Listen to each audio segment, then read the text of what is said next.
오늘 우리에게 주시는 하나님의 말씀은 요한계시록입니다. 요한계시록 1장 1절로 제가 6절까지만 찾았죠? 예, 6절까지만 보도록 하겠습니다. 예수 그리스도의 계시라. 이는 하나님이 그에게 주사 반드시 속히 일어날 일들을 그 종들에게 보이시려고 그의 천사를 그 종 요한에게 보내어 알게 하신 것이라. 요한은 하나님의 말씀과 예수 그리스도의 증거 또 자기가 본 것을 다 전하느니라. 이 연의 말씀을 읽는 자와 듣는 자와 그 가운데 기록한 것을 지키는 자는 복이 있나니 때가 가까움이라. 요한은 아시아에 있는 일곱 교회에 편지하노니 이제 곧 계시고 전에 전해졌고 장차 오시시며 그의 보좌 앞에 있는 일곱 영과 또 중성된 증인으로 죽은 자들 가운데에서 먼저 나시고 땅의 임금들의 머리가 되신 예수 그리스도로 말미암아 은혜와 평강이 너에게 있기를 원하노라. 우리를 사랑하사 그의 피로 우리 죄에서 우리를 해방하시고 그의 아버지 하나님을 위하여 우리를 나라와 제사장으로 삼으신 그에게 영광과 능력이 세세토록 있기를 원하노라. 아멘.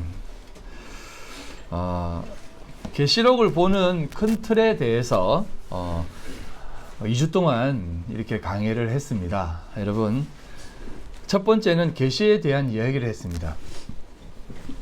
계시란 묵시라고도 하며 예언과는 또 다른 부분이 있습니다.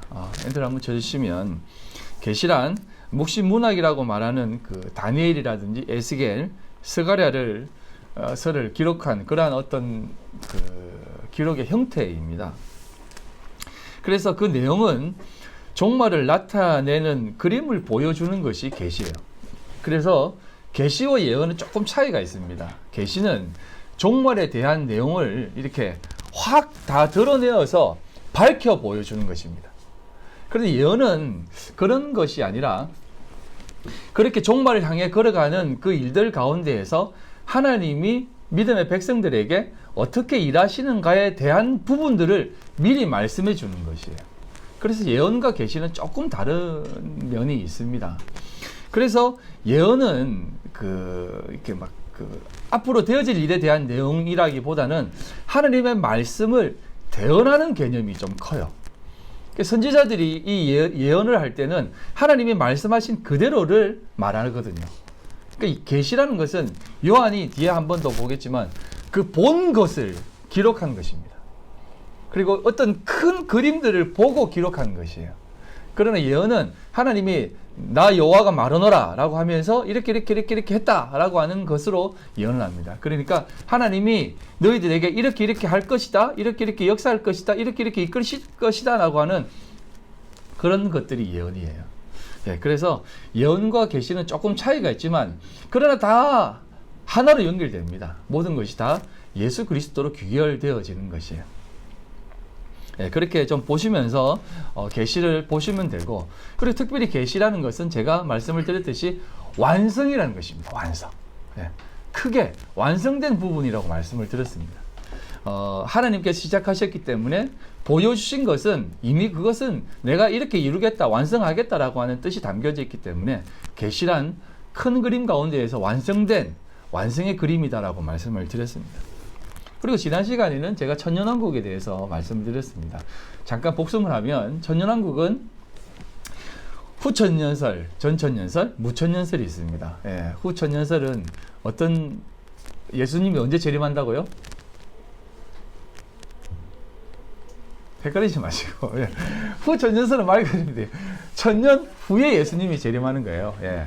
그리고 전천년설은 천년왕국 전에 예수님이 재림하신다는 거고, 무천년설은 천년왕국이 지금을 살아가고 있는 이 시기가 천년왕국이라는 것이에요. 그래서 여러 가지 학설이 있는데 다 중요합니다. 어쨌든 다 천년왕국은 있고, 또 하나님의 그 계시는 완성된 틀 안에서 여러 가지 해석이 있기 때문에 어느 것이 맞다, 어느 것이 틀리다라고 말할 수 없어요. 다 옳습니다. 가장 중요한 것은 이 모든 것이 다 완성되어진 그림으로 우리에게 던져준 것이기 때문에, 완성되어졌는데 뭐가 먼저고 뭐가 뒤고 그게 큰 의미가 있겠습니까? 우리가 너무 준비해야 된다, 너무 준비해야만 된다라고 하는 그런 생각이 이렇게 강하다 보니까 이게 조금 강조되어지는데, 여러분, 준비도 우리가 준비한다고 해서 되는 것은 아니에요. 왠지 아세요? 예수님도 이렇게 말했습니다. 언제 다시 올지 모른다. 마지막 때는 언제인지 모른다. 나도 모른다. 나한테 묻지 마라 라고 말씀하셨어요. 그런 것처럼 아무리 준비해도 우리 생에 안 올 수도 있습니다. 그냥 우리가 죽어서 종말을 맞이할 수 있어요. 그러니까 너무 그렇게 준비에 대해서 이렇게 긴장하지 마세요. 하나님이 다 이루어 놓으셨다라고 하는 것으로 생각하고 이 땅을 살아가시면 더 속이 편합니다. 그리고 더 깊어질 수 있어요. 그러니까 조바심 느끼면서 살아가는 것은 크게 좋은 것은 아닙니다. 하지만 우리에게 허락되어진 인생을 마무리하는 그때를 준비하며 살아가는 삶은 필요합니다. 이건 뒤에서 한 번 더 말씀을 드리겠습니다. 그래서 천년왕국에 대해서 이렇게 말씀을 드렸습니다. 그리고 오늘은 계시록의 내용을 하나하나 다 보진 않겠지만 중요한 부분들을 좀 총괄적으로 살펴보려고 합니다. 성경 각 건들은 가장 먼저 시작하는 부분에서 서론 부분을 시작합니다. 서신서들을 보면 그렇듯이 서론이 항상 등장하는데요. 오늘 읽은 부분이 이 서론격에 해당되는 부분입니다. 가장 먼저 시작하는 부분이 예수 그리스도의 계시라라고 말을 하고 있습니다. 계시란 종말에 대한 큰 그림이라고 말씀을 드렸습니다. 그 큰 그림을 사도 요한에게 주셨는데 어떻게 설명하느냐 하면 반드시 속히 될 일을 그 종에게 보이시려고 라고 말을 합니다. 속히 될 일이라고 말을 하면서 그 내용에 대해서 쭉 이렇게 말씀을 하는데, 속히 된다라고 하는 말은 우리에게 있어서 그것이 그냥 우리 삶에 들어온다라는 개념이에요. 그래서 계시는 이런 표현 써서 죄송하지만 까발린다는 뜻이에요. 보여줘서 너희들이 다 볼 수밖에 없을 것이다 라고 하는 것이 계시예요. 그래서 1장 1절에 보면 예수 그리스도의 계시다라고 얘기를 하는 것입니다. 그런데 요것에 대해서 조금 생각할 것이 있는데요. 그건 뭐냐면 예수 그리스도의 계시라는 것이 예수 그리스도라는 것이 주체냐 목적어냐라는 것입니다. 왜냐하면 계시라는 것이 예수 그리스도의 계시다라고 하면 예수 그리스도를 계시한 것이냐 아니면 예수 그리스도께서 주신 계시냐라는 겁니다. 이게 이제 무슨 차이가 있겠느냐라고 말할 수 있지만 학자들 간에서는 이게 굉장히 분분하게 이게 논쟁하는 거리입니다. 그런데 큰 의미는 없습니다. 왜냐하면 예수 그리스도께서 주신 계시면 어떻고 예수 그리스도가 계시면 어떻습니까? 왜냐하면 요한계시록 12장에 보면 예수 그리스도를 계시하고 있거든요. 계시 자체가 예수 그리스도로 등장하거든요. 그러니까 예수 그리스도를 계시하는 것도 맞고 예수 그리스도께서 주신 것도 예수 그리스도께서 주신 계시도 맞는 것입니다. 그런데 저는 예수 그리스도께서 주신 계시다라고 하는 것에 조금 더 많은 비중을 둡니다. 왜냐하면 여기서 나온 계시는 그 아포클립시스라고 해가지고 그 여성형입니다. 여성형. 그래서 예수 그리스도가 계시가 되면 조금 이렇게 말이 안 될 수 있는 부분이 있기 때문에 그래서 저는 이것은 예수 그리스도께서 주신 계시다라고 생각을 합니다. 그래서 이렇게 생각을 하는데요. 왜냐하면 예수 그리스도께서 주신 계시는 기본적으로 우리에게 말씀하시고자 하는 목적이 있거든요. 그래서 계시록에 담겨져 있는 내용은 크게 세 가지로 볼 수 있는 것입니다. 먼저는 고통받는 교회에게 주시는 위로이고요.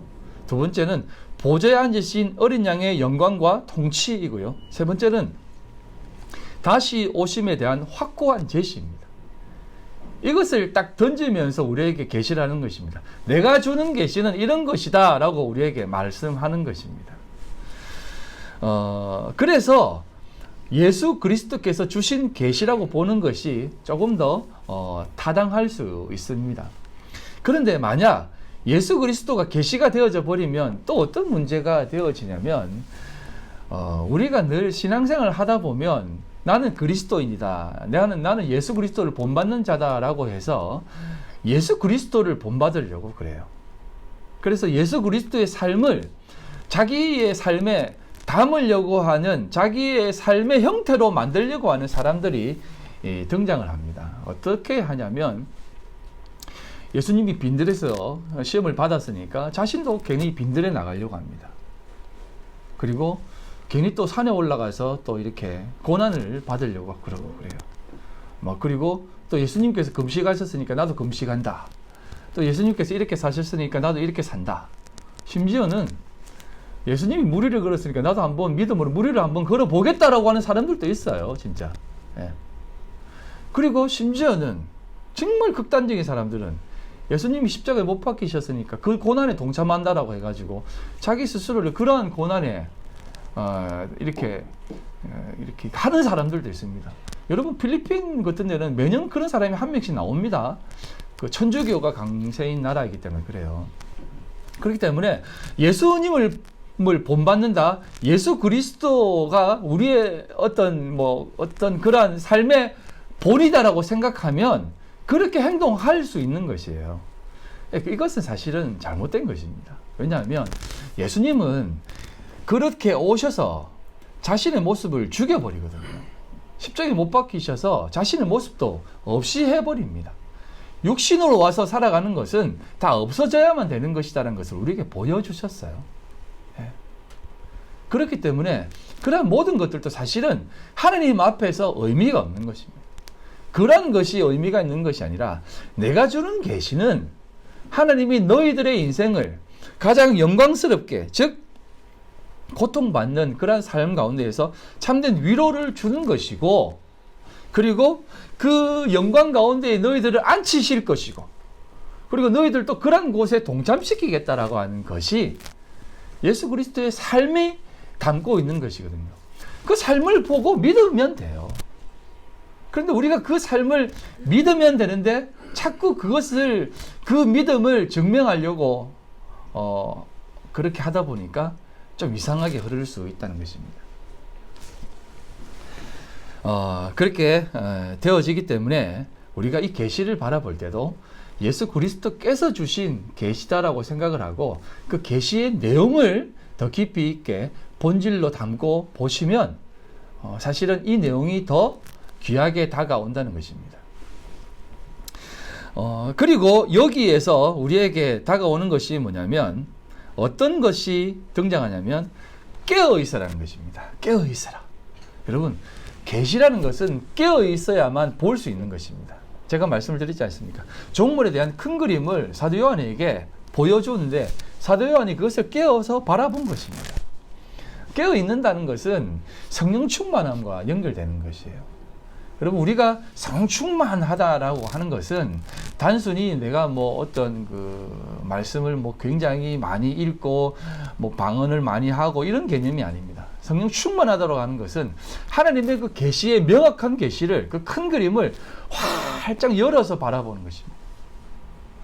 이것은 우리의 내면에서 어떤 외면적으로 드러나는 모습이 아닐 수 있는 것이에요. 이것은 스스로가 하나님 앞에 열려지는 것입니다. 그래서 우리의 생각이 확 열리는 것입니다. 저도 사실은 이 계시록을 준비하면서 어떤 생각이 드느냐면, 왜 내가 이 계시록을 시작했지라는 생각이 막 드는 거예요. 너무 진도가 안 나가는 거예요. 정말 일주일 내내 붙잡고 있는데 진도가 안 나가는 것입니다. 보통 이렇게 한 2시간, 3시간 원고를 잡고 있으면 2페이지는 나가는데, 이렇게 2시간을 앉아도 이렇게 한 페이지가 안 나가는 거예요. 근데 나간 것도 또 가다 보면 이거 아니다 싶고 또 지워버리고, 또 나가다 보면 또 이거 아니다 지워버리고, 진도가 안 나가는 것입니다. 그래서 왜 내가 이걸 했지? 이거 좀 다는 건데 괜히 내가 한다고 해가지고 이렇게 했나 싶을 생각이 드는 것입니다. 그래서 많은 계시록을 강의한 사람들의 강의를 듣고 또 책도 읽는데 다 각자가 이제 얘기하는 것들이 있고 중심 내용들이 있지 않습니까? 그것을 이렇게 추합해서 그냥 우리 성도들에게 전하자라고 해서 막 추합을 하는데 자꾸 제 생각과 부딪히는 것입니다. 또 저에게 주시는 하나님의 말씀이 있잖아요. 그러다 보니까 또 진도가 나가다가 이건 아닌 것 같아 하면서 또 이렇게 되는 것입니다. 그래서 금요일 날 이거 안 본다, 내가 이제 다 듣자. 그냥 그냥 다시 한번 말씀 보고 그냥 나에게 주신 것만 찬찬히 보고 전하자라고 하고 좀 마음을 비우니까 하나님이 이렇게 진도를 나가게 하시더라고요. 그래서 제가 뭐 옳다는 것은 아닙니다만 제가 여러분들 앞에서 또 말씀을 전하는 자로서 이 말씀을 또 이렇게 준비해서 하는 거니까 여러분들도 그렇게 기도하는 마음으로 좀 이렇게 집중해서 들으시고 깨어 있어야 되는 것입니다. 저도 마찬가지인 것입니다. 많은 사람들의 것을 듣다 보니까 내가 안 깨어져 있는 것이에요. 하나님 앞에 내가 마음을 열고 하나님 앞에 도움을 구해야 되는데 그런 도움을 구하는 것이 아니라 사람의 도움을 구하고 있다는 생각이 드는 것이에요. 그래서 이러면 안 되겠구나. 하나님 앞에 도움을 구해야 되겠구나 라는 생각으로 그렇게 마음을 가지니까 아주 조금 열리는 느낌이 들었습니다. 그래서 여러분 깨어서 주님 앞에 나아가는 모습이 참 중요한데요. 참 말씀은 좀 신기한 게 뭐냐면 우리가 이제 목요일마다 성경 공부를 하는데 마가복음을 나가고 있거든요. 그 마가복음에 나와 있는 그 내용이 또 이 요한계시록과 이렇게 연결이 되는 거 있지 않습니까? 그래서 제가 잠깐 나누어 보면 마가복음 13장인데요. 한번 보시면 예수님이 종말에 대한 내용들을 가르치는 부분입니다. 한번 읽어보면 예수께서 성전에서 나가실 때에 제자 중 하나가 이르되 선생님이여 보소서 이 돌들이 어떠하며 이 건물들이 어떠하니까 예수께서 이르시되 내가 이 큰 건물들을 보느냐 돌 하나도 돌 위에 남지 않고 다 무너뜨려지리라 하시니라. 예수께서 감난산에서 성전을 마주 대하여 앉으셨을 때에 베드로와 야고보와 요한과 안드레가 조용히 묻되 우리에게 이르소서 어느 때에 이런 일이 있게 싸우며 이 모든 일이 이루어지려 할 때에 무슨 징조가 있사오리까? 예수께서 이르시되 너희가 사람의 미혹을 받지 않도록 주의하라 라는 말씀을 하는 것입니다. 마지막 때에 일어날 일이라기보다는 앞으로 어떠한 일이 일어나겠습니까? 라고 하는 물음에 대한 예수님의 답변입니다. 그런데 이 내용은 사실상 예수 그리스도께서 제자들에게 닥칠 일, 어떻게 보면 제자들이 만나게 될 개인적 종말에 대한 얘기입니다. 그래서 우리에게도 사실은 이것이 더 마음에 와닿는 것입니다. 왜냐하면 세상의 종말이 우리의 생에 있어서 다가오겠느냐라는 생각을 해보는 것이에요. 제 생각에는 앞으로 향후 50년, 100년 안에는 지구의 종말은 오지 않을 거예요. 그러면 여러분들 개인적으로 개인의 종말을 맞이하게 되는 것입니다.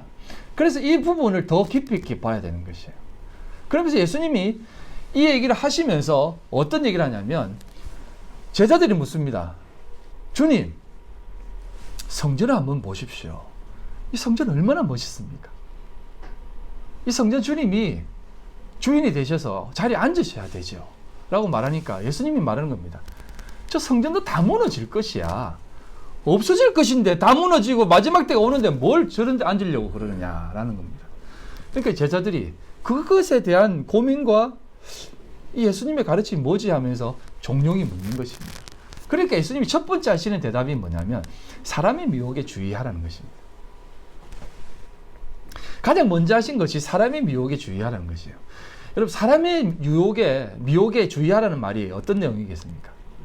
많은 학자들과 많은 목사님들이 사람의 미혹에 주의하라고 하는 이 본문을 두고 말세가 되면 여기저기서 적 그리스도, 다시 말해서 내가 그리스도다라고 얘기하면서 말세에 대한 종말에 대한 잘못된 해석들을 들고 나올 것이다라고 얘기하는 것을 주장하고 있어요. 그런데 저는 그렇게 보지 않습니다.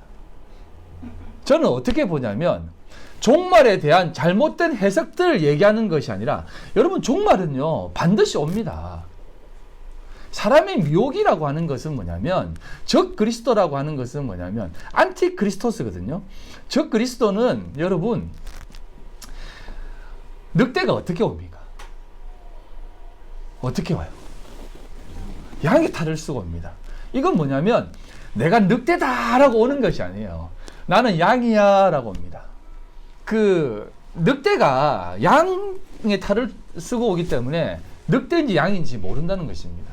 근데 적 그리스도가 뭐냐면 저 사람은 정말 나쁜 놈이다라고 표가 안 나게 오는 것이에요. 그래서 여러분 막 종말에 대한 얘기를 할 때 여러분 우리 조금만 성경을 본 사람들은 아유 저런 헛소리를 하고 있네 또 이상하게 잘못 해석하고 있네. 우리는 분명히 알아요. 그런데 진짜 모르는 것이 뭔지 아십니까?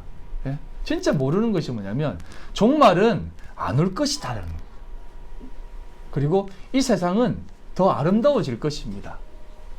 세상은 점점 더 귀하게 될 것이고 우리 믿는 사람들이 더 아름답게 만들어갈 수 있을 것입니다라고 하는 그런 어떤 선하게 보이고 도덕적으로 귀하게 보이고 복되게 보이는 사람들이 사실은 적 그리스도일 수 있다는 것입니다. 그래서 여러분 사람의 미혹이라고 하는 것이에요. 미혹이라고 하는 것은 넘어질 수밖에 없는 유혹이거든요. 그래서 여러분 말세가 되면 종말이 과연 올 것이겠습니까? 라고 하는 것을 자꾸 심어주고 우리는 그냥 신앙생활 잘 하면 된다라고 하면서 그냥 기도만 해라고 하는 사람들이 사실은 적 그리스도일 수 있는 것이에요.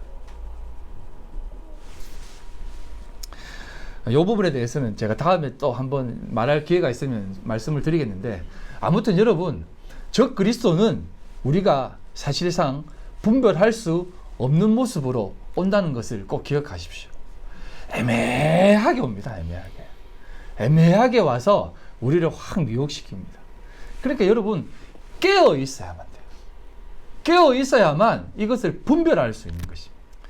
그래서 여러분 우리의 삶 가운데 있어서 사람의 미혹을 받지 않게 하기 위한 것이 더 중요한 것이고 그렇게 미혹을 받지 않게 하기 위해서 사실은 이 요한계시록을 우리에게 주신 것입니다.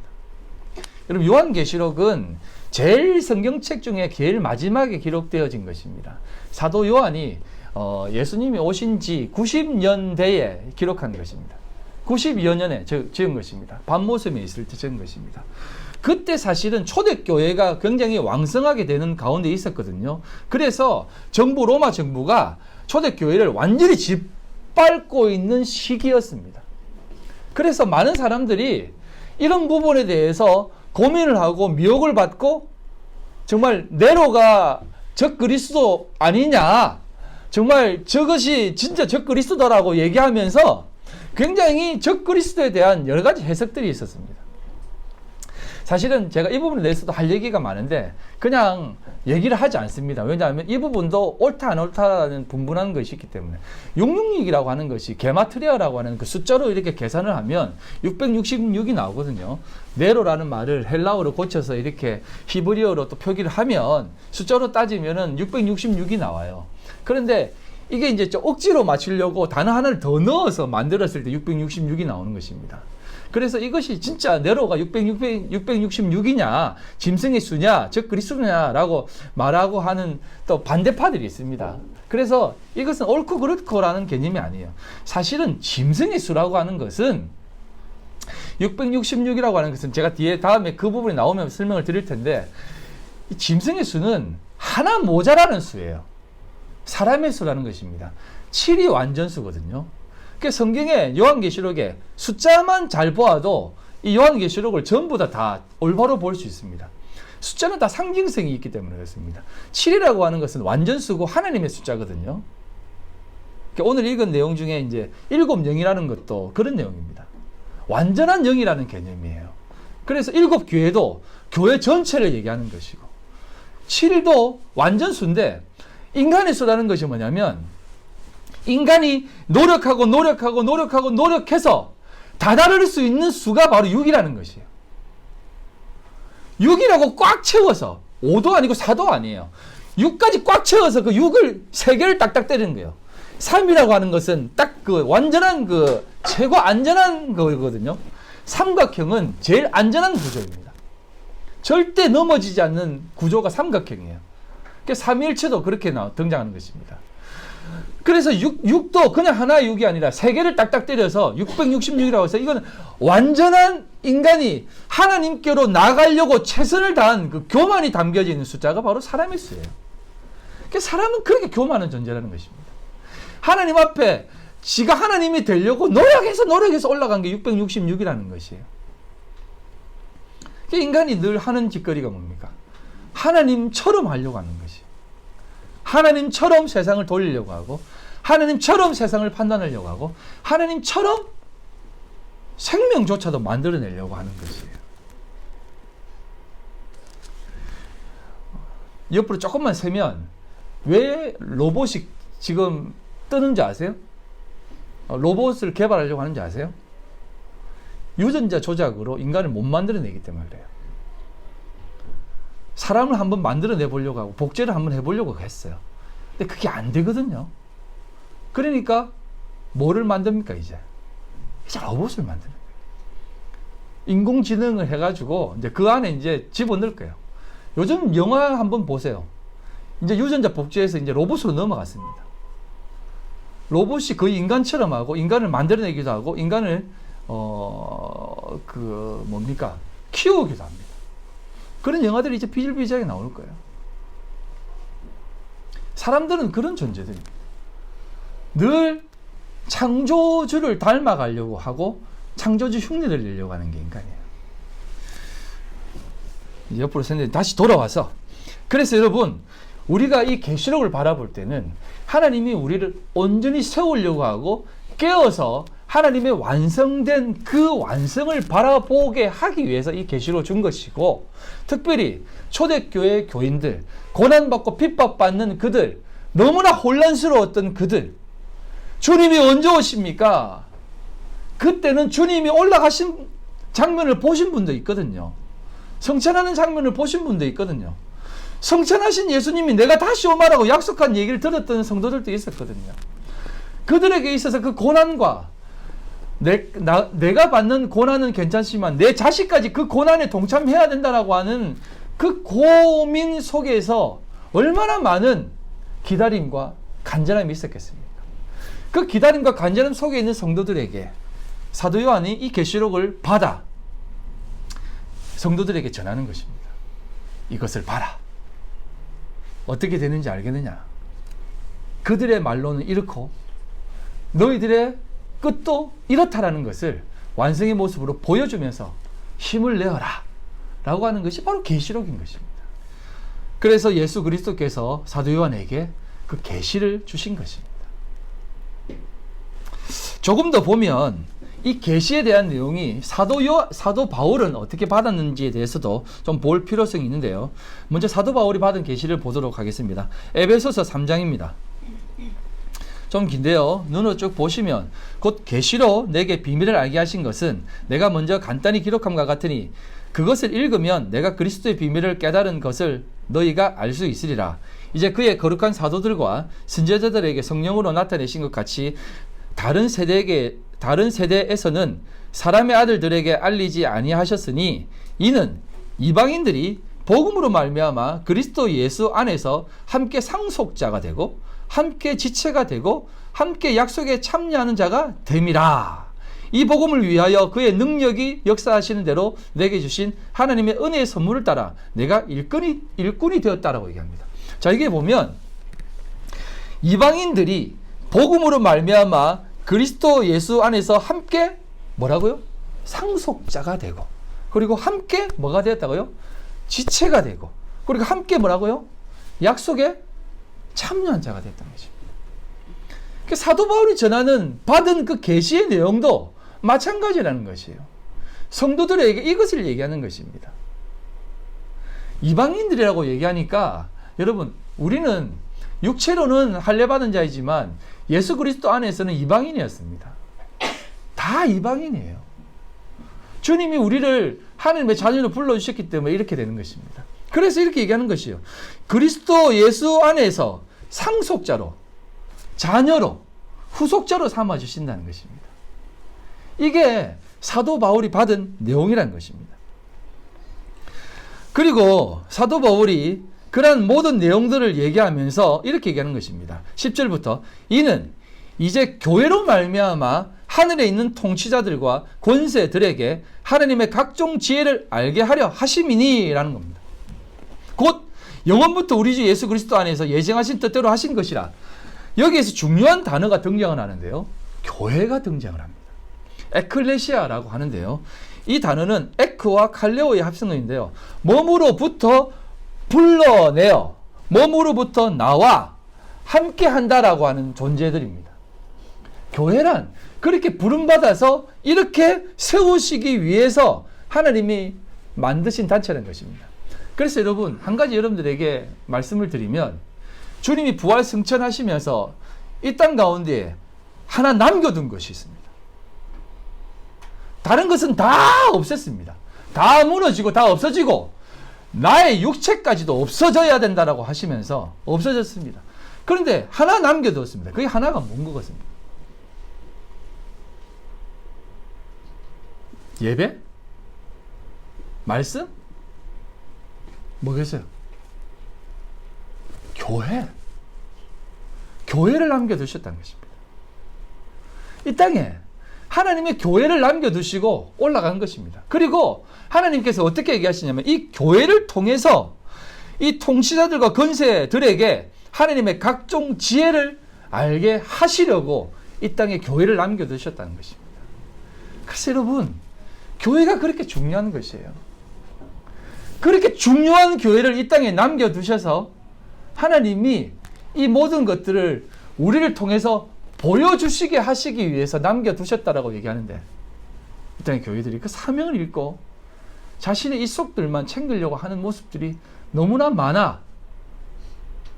그래서 누군가 이런 표현을 했지 않습니까? 주님이 하늘에서 울고 계시다라고 하지 않습니까? 앉아있지 못하고 서서 얼굴을 내밀고 바라보신다라고 하지 않습니까?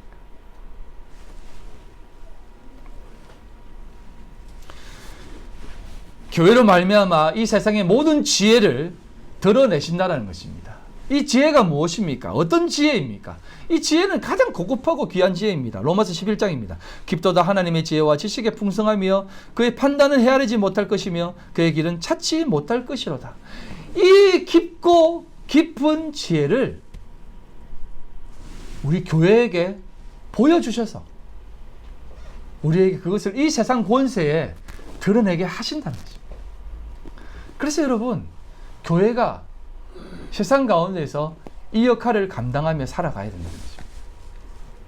근데 이걸 자꾸 오해해서 세상 가운데에 이렇게 어떤 위치적으로 자리작으로 말하려고 하기 때문에 문제가 되는데, 그것이 아니라 예수 그리스도의 그 본을 보여주며 살아가는 것입니다.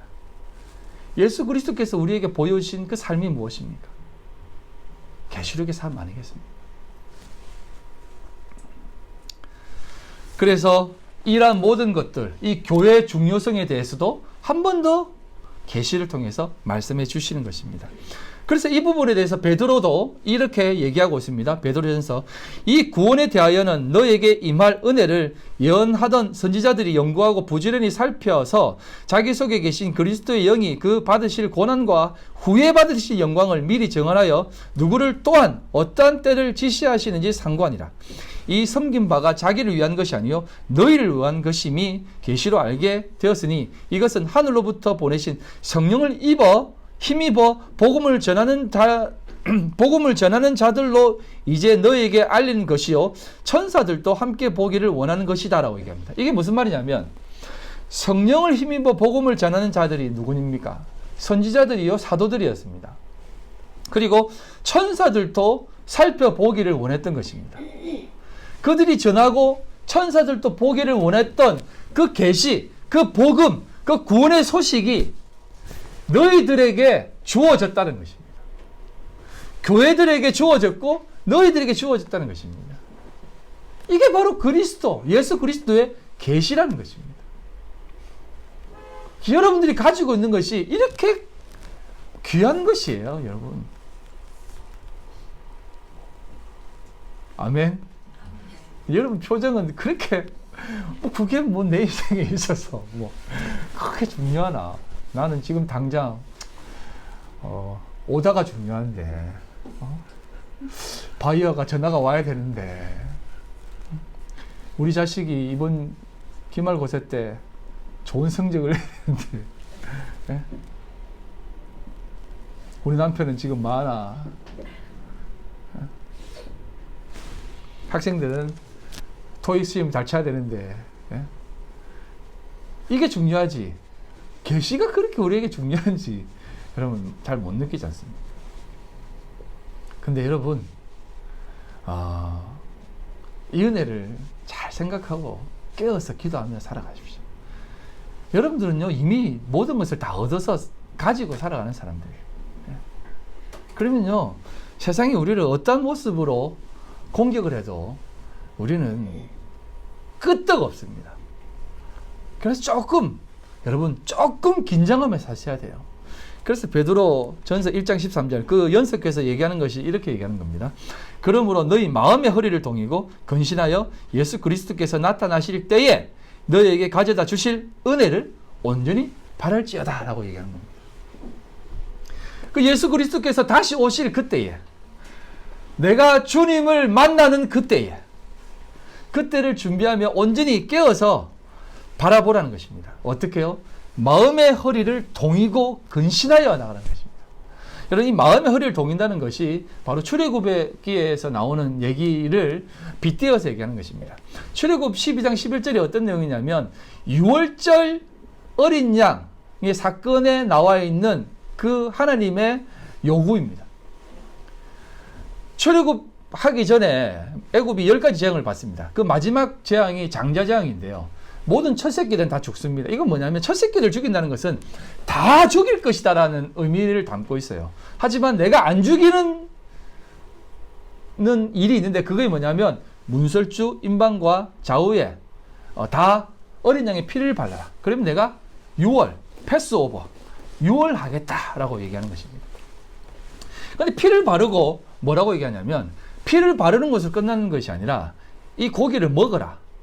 어떻게 먹느냐 얘기하는 것입니다. 너희는 그것을 이렇게 먹을지니 허리에 띠를 띠고 발에 신을 신고 손에 지팡이를 잡고 급히 먹으라 하는 것입니다. 이것이 여호와의 유월절이라는 겁니다. 이것이 여호와의 유월절이라는 것입니다. 주님이 우리를 위해 죽으시는 그 사건, 우리를 구속하는 그 사건, 그 날, 이 주님이 죽으시는 그 날이 뭐라고 얘기했습니까? 제가 지난 시간에 종말의 시작이라고 말했습니다. 주님이 오심과 십자가 사건이 종말의 시작이라고 얘기했어요.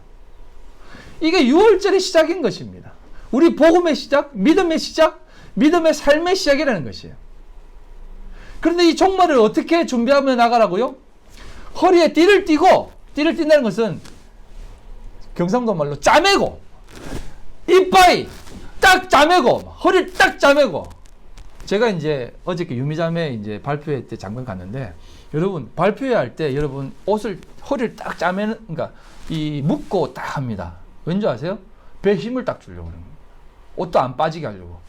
딱 해야지 배심으로 노래할 수 있는 것이에요. 모두들 다 노래를 잘 하시더라고요. 지휘를 하시는 분이 너무 지휘를 잘 하셔가지고 막 틀리다가도 지휘 보고 고치고 이렇게 다시 돌아오고 그러더라고요. 예. 그래도 정말 그분들의 그 열심과 노력이 저에게도 도전이 되었습니다. 이렇게 실수하지만 최선을 다하는 모습들이 참 귀했습니다. 그래서 이렇게 아낌없는 박수도 이렇게 보내왔습니다.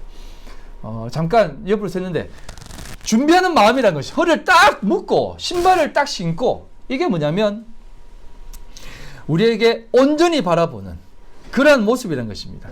근신하는 모습이에요. 신발을 신고 손에 지팡이를 잡고 급히 먹으면서 하나님 앞에 출발할 준비, 광야 생활을 할 준비를 하고 딱 나가라는 것입니다. 그래서 종말을 살아가는 우리들이 살아가는 그곳이 광야 교회라고 하지 않습니까? 그래서 여러분 지금은 여러분 광야예요. 지금은 광야입니다. 지금은 우리가 살아가는 이 시간이 광야 시대예요. 그래서 여러분 우리는 하늘만 바라봐야 돼요. 우리에게 주시는 만나 맛도 없는 거 주는 거예요. 좀 풍성히 주시면 좋겠는데 딱 먹을 것만 이렇게 딱딱 입에 넣어주지 않습니까? 그게 광야의 삶을 살고 있기 때문에 그렇습니다. 하지만 그게 잘 사는 겁니다. 그게 올바로 사는 거예요. 그게 귀하게 사는 것입니다. 그래서 우리에게 이러한 모습들을 보여주시면서 너희들도 교회도 이런 모습으로 살아가야 된다라고 말씀하시는 것입니다. 왜? 완성을 본 너희들이 아니냐.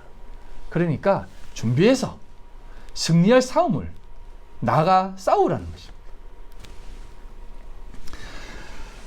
우리의 삶 가운데에서 이러한 모든 것들이 이루어질 것을 꼭 기억하며 나아가십시오. 그래서 계시록 시작하면서 예수 그리스도의 계시라라고 말하면서 이것은 하나님이 그에게 주사 반드시 속히 일어날 일이라고 말씀하는 것입니다.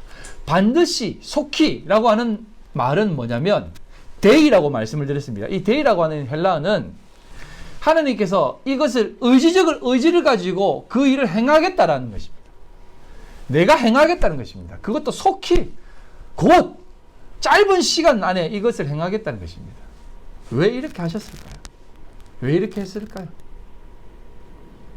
여러분, 계시라는 것이 이런 것이 있습니다. 우리가 시험을 이렇게 공부를 하다가 선생님이 막 진도를 막 이만큼 나가는 것이에요. 근데 시험 날짜도 안 말해주는 거예요.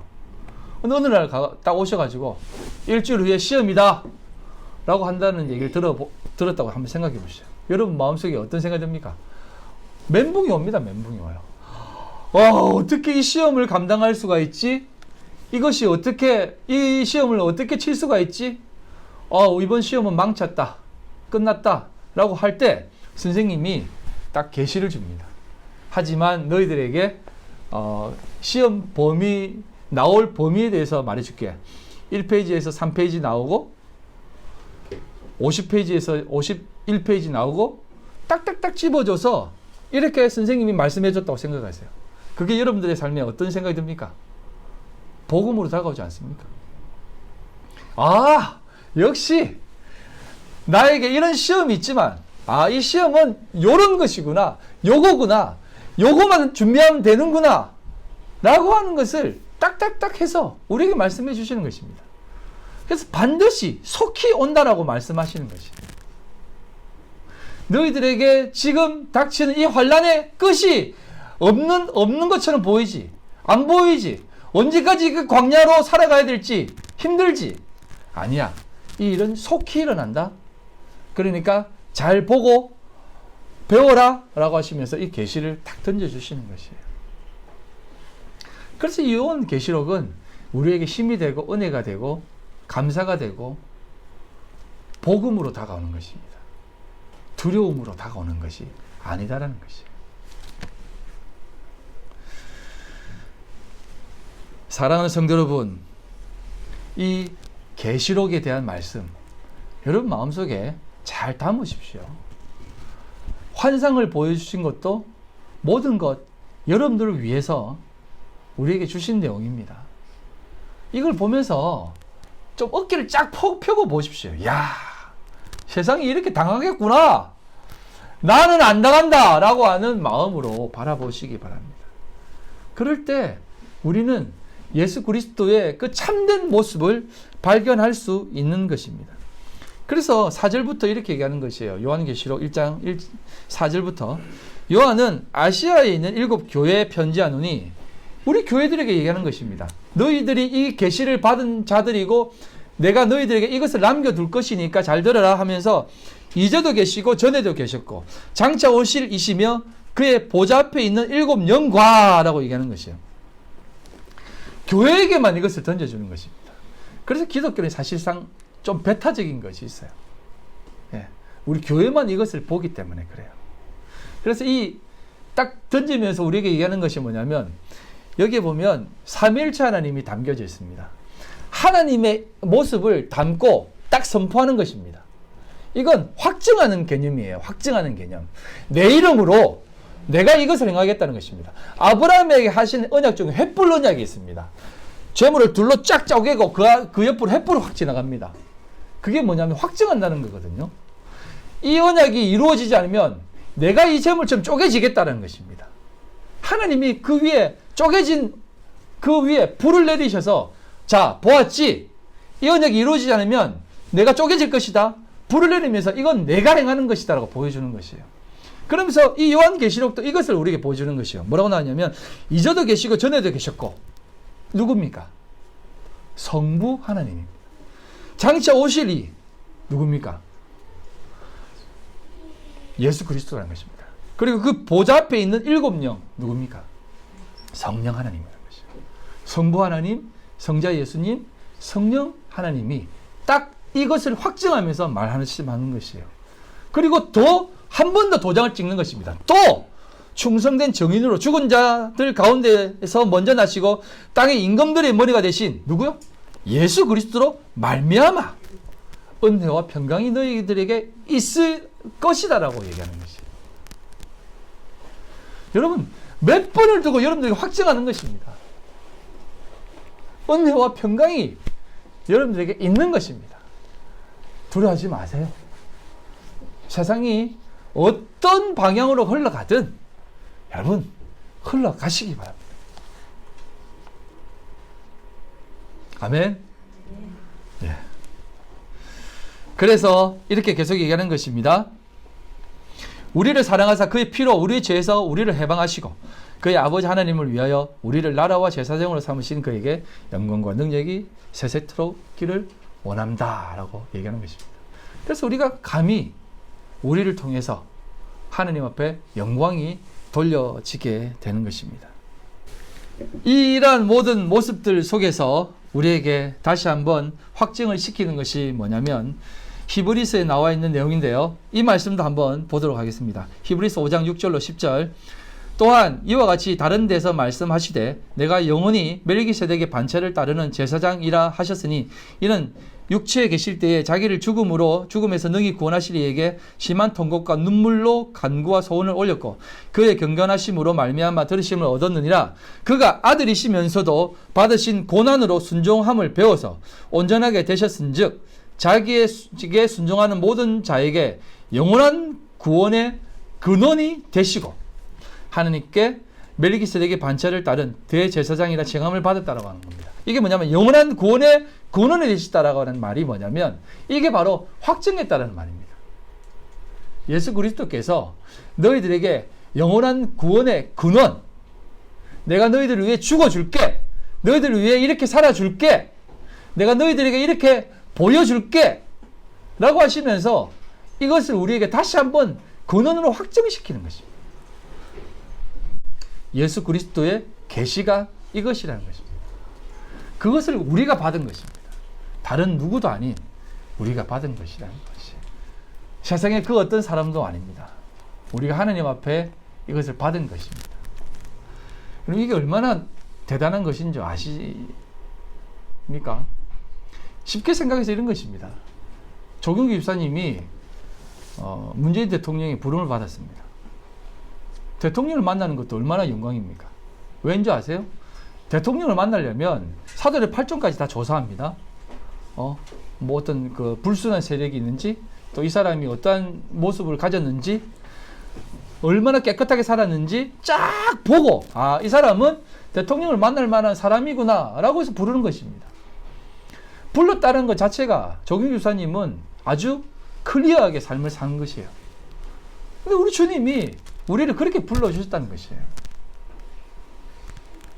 그리고 여러분, 옛날 중국 영화에 보면 그 황제 앞에 딱 나가는 장면이 있습니다. 100m, 100걸음 뒤에서 황제를 만납니다. 그러면 황제 앞에 딱 저 앞에서 절을 합니다. 그러면 저 사람이 누구냐? 라고 하면 옆에서 누가 났습니다. 아, 저 사람은 이러한 사람입니다. 그래서 이런 일을 했고 괜찮은 사람입니다. 라고 얘기하면 그러면 조금 더 땡겨와라. 또 50부 앞에 옵니다. 50부 얘기하다가 그런데 쟤가 진짜 괜찮은 사람이야? 라고 묻습니다. 그러면 옆에서 조금 더 권세 있는 사람이 네, 저 사람은 이러한 일을 했고 저 집안은 이러한 집안이었고 이러한 충성된 일을 한 사람입니다. 그러면 좋아. 좀 더 가까이 와라. 10m 앞에 와라. 10m 앞에 딱 옵니다. 그걸 또 막 뭐라 합니다. 좀 더 가까이 두고 싶은데 진짜 저 사람은, 저 놈은, 저 신하는 괜찮은 사람이야? 라고 했을 때 최측근이 왕의 곁에 있는 사람이 예, 왕이시여. 저 사람은 믿을 만합니다. 제가 보증합니다.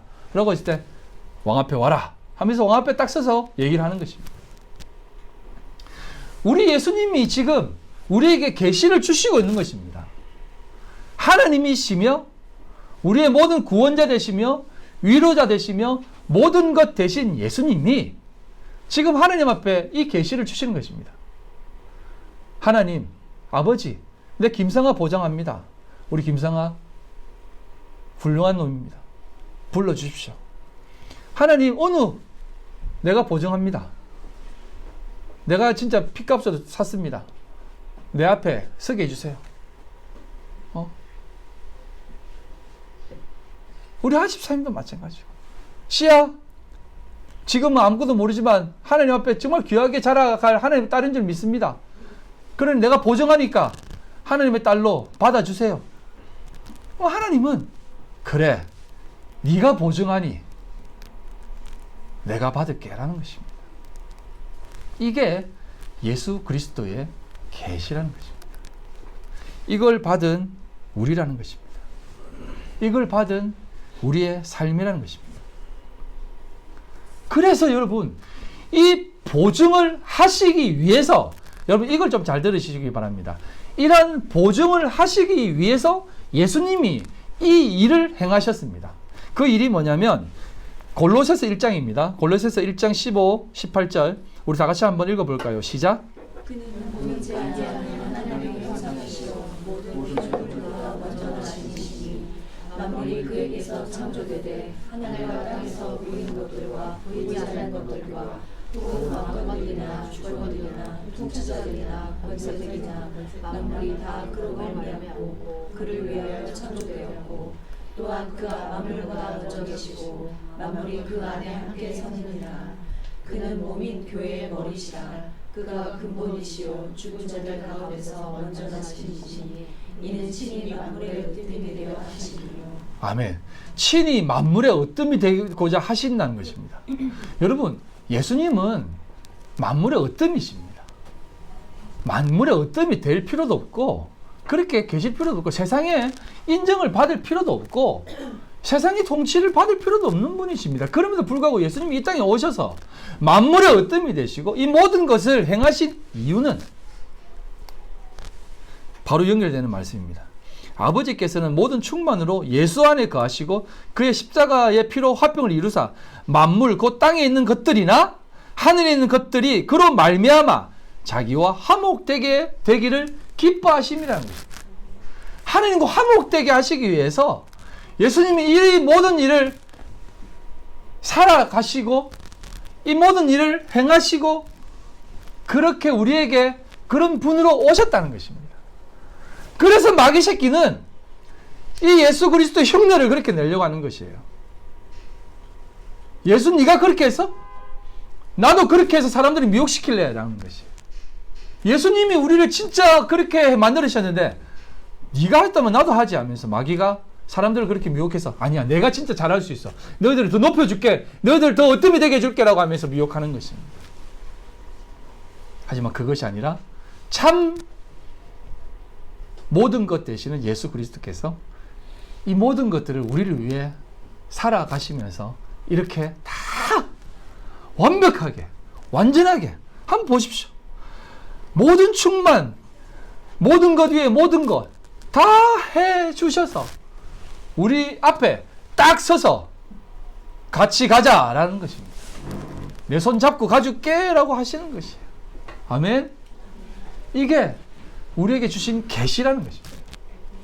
교회에게 이것을 맡기시고 너희들이 이것을 좀 가지고 살라는 것이에요. 그러면 우리가 어떻게 살아야 되겠습니까? 아유 나는 그냥 이게 아니라는 것입니다.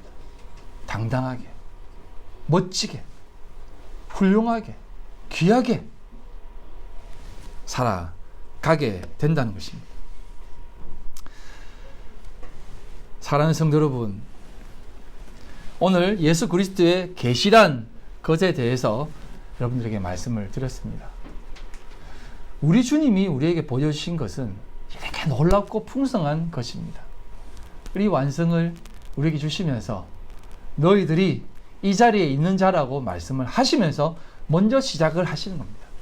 그리고 이것은 교회만 가지는 것이고 교회만 취할 수 있는 것이고 교회만 누릴 수 있는 것이다라고 말하는 것입니다.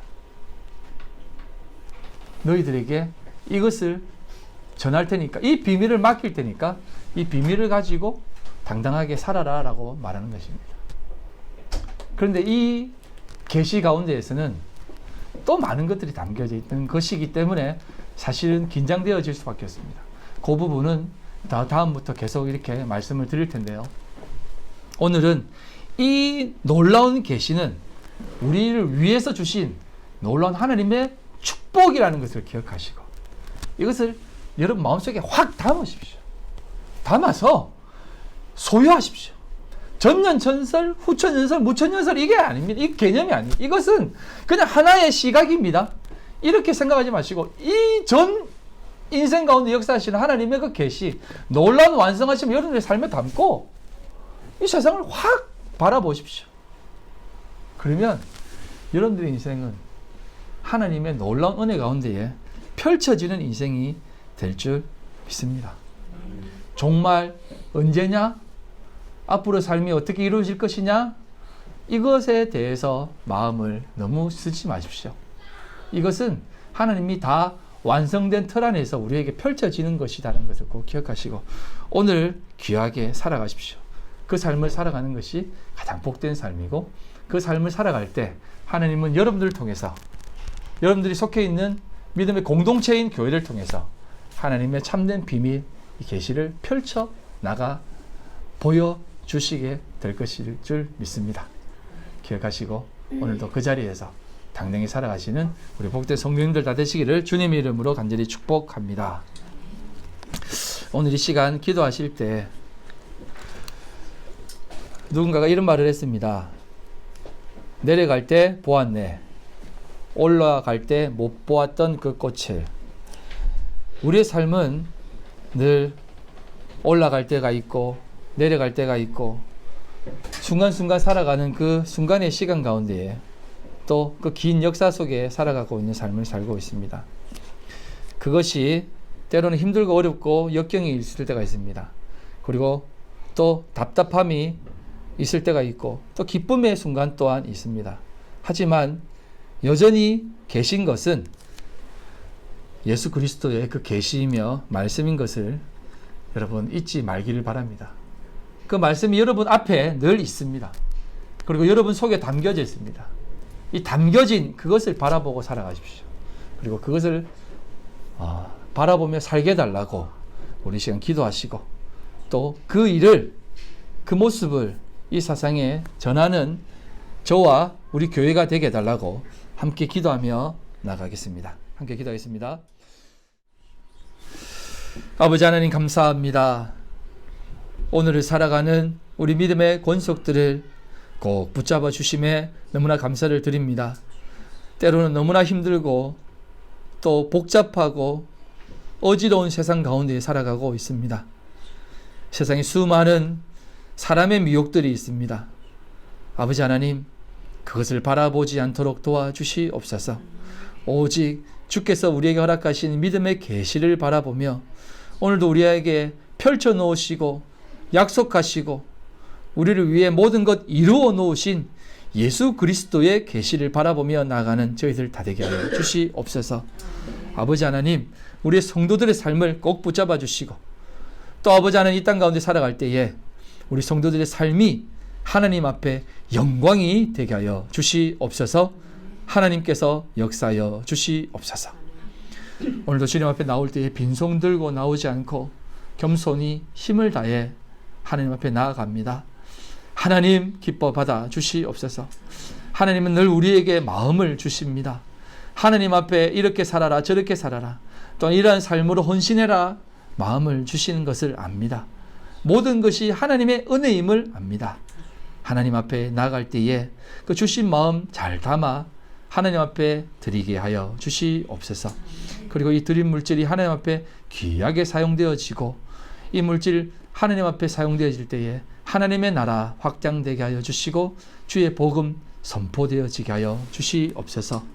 드린 손길을 기억해 주시고 하나님께서 큰 은혜로 만배로 갚아 주시옵소서. 하나님 기뻐 받아 주시옵소서.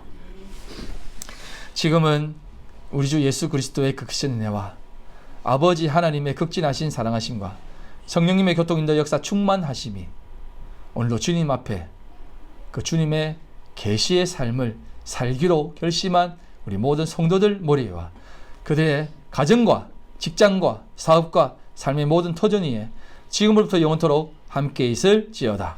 아멘.